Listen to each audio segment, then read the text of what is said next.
Sir. ಮೊದಲನೇ ಎಲೆಕ್ಷನ್ನಲ್ಲಿ ತುಂಬ ಕಡಿಮೆ ಮತದಿಂದ ಸೋಲ್ತೀರಾ. ನೆಕ್ಸ್ಟ್ ವಿತಿನ್ 5 ಇಯರ್ಸಲ್ಲಿ ನೀವು 25,000 ಮತಗಳಿಂದ ಗೆಲುವನ್ನು ಸಾಧಿಸ್ತೀರಾ. ಸೊ ಮೊದಲ ಸೋಲು ನಿಮಗೆ ಕಲಿಸಿದಂಥ ಪಾಠ ಏನು ಸರ್? ಸೋಲಿನಿಂದ ಕುಗ್ಗದೆ, ಸವಾಲುಗಳಿಗೆ ಜಗ್ಗದೆ, ವಿರೋಧಕ್ಕೆಂದು ಬಗ್ಗದಂಥ ಗಟ್ಟಿತನವ ಬೆಳೆಸುವ ಅಂತ ಹಾಡನ್ನು ಕೇಳಿಕೊಂಡೇ ಬೆಳೆದವ್ರು ನಾವು. 7-8 ರೌಂಡ್ಗಳ ಕಾಲ ನಾವು ಲೀಡೇ ಇದ್ವಿ.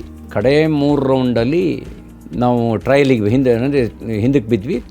ಲಾಸ್ಟಿಗೆ 800 ಚಿಲ್ಲರೆ ಓಟ್ನಲ್ಲಿ ಸೋತೆ. ಆವಾಗ ಅವನು ಅಲ್ಲೇ ಒಂದು ಹಾಡು ಕಟ್ಟ, ಗೆದ್ದೇ ಗೆಲ್ಲುವೆವು ಒಂದು ದಿನ ಅಂತ ಹಾಡು ಹೇಳಿ, ಗೆಲ್ಲಲೇಬೇಕು ಒಳ್ಳೆತನ ಅಂತ ಅವನು ಹಾಡು ಹೇಳಿಕೊಂಡು ಎಲ್ರಿಗೂ ಸಾಮೂಹಿಕವಾಗಿ ಹಾಡು ಹೇಳ್ಕೊಂಡೇ ಹೊರಗಡೆ ಕರ್ಕೊಂಬಂದ. ನಾವು ಹಂಗೆ ಹಾಡು ಹೇಳ್ಕೊಂಡು ಬರ್ತಾಯಿದ್ರೆ ಹೊರಗಡೆ ಇದ್ದ ನಮ್ಮ ಕಾರ್ಯಕರ್ತರು ಅಳ್ತಾಯಿದ್ರು. ಅವತ್ತೇ ಸಂಕಲ್ಪ ಮಾಡಿದ್ವಿ. ಮರುದಿನದಿಂದಲೇ ನಾನು ಹಳ್ಳಿಗಳಿಗೆ ಹೋಗೋಕ್ಕೆ ಪ್ರಾರಂಭ ಮಾಡಿದೆ. ಯಾವ ಊರಲ್ಲಿ ಓಟ್ ಹಾಕಿರಲಿಲ್ಲ.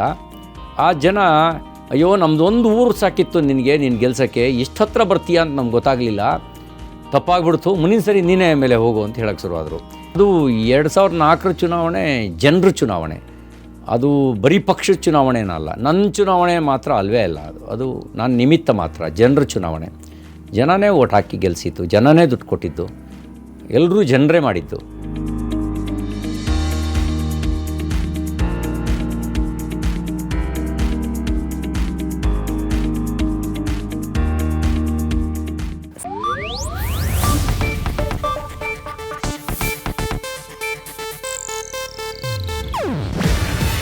ಇದು ಏಷ್ಯಾನೆಟ್ ನ್ಯೂಸ್ ನೆಟ್ವರ್ಕ್ ಪ್ರಸ್ತುತಿ.